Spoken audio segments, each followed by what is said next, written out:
अस्सलामुअलैकुम friends, this is Syeda Noorulain. Friends, ये है हमारी इंग्लिश लैंग्वेज की क्लास जिसमें हम आज सीखेंगे, पढ़ेंगे, जानेंगे प्रेजेंट परफेक्ट और प्रेजेंट परफेक्ट कॉन्टिन्यूस के सेंटेंसेस, यानी ये टेंसेस की सेंटेंसेस की सीरीज़ चल रही है, यू नो ऑलरेडी।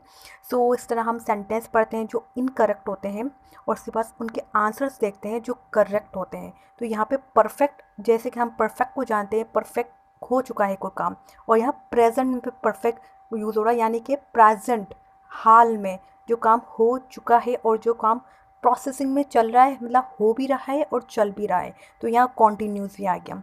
तो हमारा सबसे फर्स्ट सेंटेंस है which is incorrect. Okay, so first sentence है someone make a delicious food I can smell it. Okay, so right answer is someone has been making delicious food, I can smell it.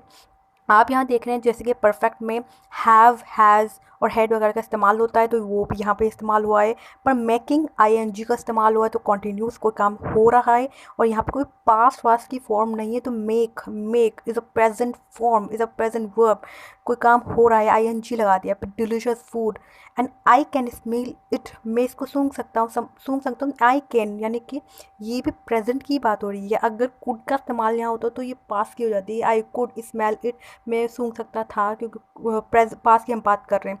Present की बात करें, I can smell it. So it's a very simple sentence and we can easily make to any sentence which is absolutely very easy form, easy like easy form, easy verbs, everything is easy in this sentence.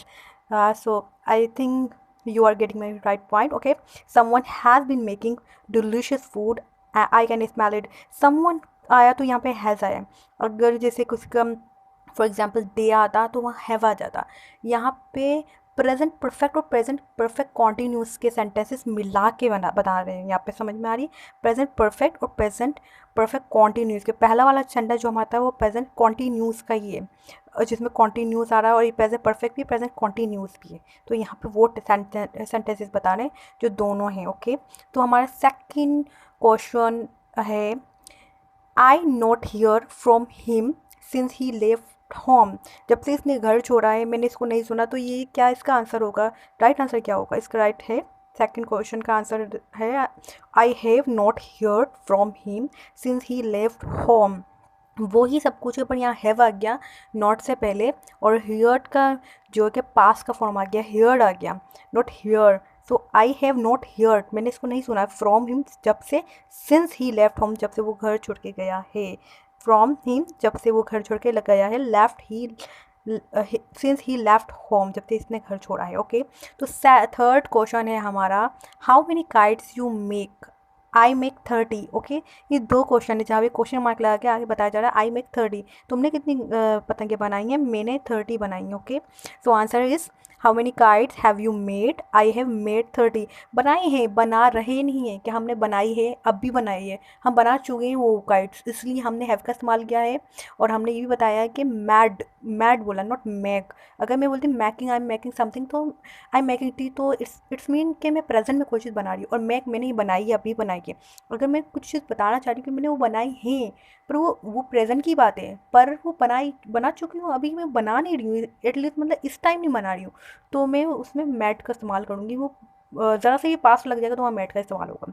So absolutely okay. So fourth question which is also incorrect, so he right 2 novels.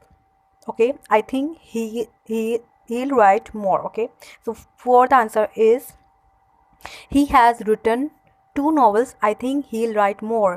यानी कि उसने 2 novel अब तक लिखे हैं, मुझे लगता है वो और भी लिखेगा। तो ही का इस्तेमाल तो हैज़ एब्सोल्युटली, और रिटन मतलब लिख चुका है वो 2 नॉवल, नॉट राइट, वो लिख नहीं रहा है, राइटिंग, तो वो लिख चुका है, रिटन इसलिए आया है। आई थिंक ये और लिखेगा, ये बड़ा सिंपल है। आई थिंक हिल राइट मोर या मोर राइट, कुछ भी हो सकता है, दोनों सही है। अच्छा, फिफ्थ क्वेश्चन है हमारा she cut her finger, I can see it. और फिफ्थ आंसर है हमारा she has cut her finger, I can see it. बहुत से लोग समझते हैं कि हैज़ का मतलब होता है कोई चीज़ पास होना, किसी चीज़ पे मलकियत होना, ये सही है। मलकियत होने के लिए भी हैव वगैरह का इस्तेमाल होता है। कोई चीज़ हमारे पास है, हमारे पास थी, अब नहीं है। इस तरह से हैड नॉट बीन या कुछ इस तरह के कोई काम हो चुका है, हो रहा है, मतलब इस तरह से भी यूज़ होता है। बट हैज़ का जो सही इस्तेमाल यहाँ पे भी बताया जा रहा है, she has cut her finger, इसने अपनी फिंगर काट ली है। अब क्या यहाँ पे ये हम बोलते हैं she is cut her finger, उसने अपनी उंगली काटी है का इस्तेमाल ऐसे नहीं होता है कि ये बताने के लिए कि उसने अपनी उंगली काटी है, काट ली है। तो I she has cut her finger, I can see it, मैं इसको देख सकता हूँ, उसने अपनी उंगली काट ली है। I think it's enough for understanding. 5 sentences काफ़ी हैं, इतना समझ में आ गया होगा प्रेजेंट परफेक्ट और प्रेजेंट परफेक्ट कॉन्टीन्यूस क्या है और इनके सेंटेंसेस क्या हैं।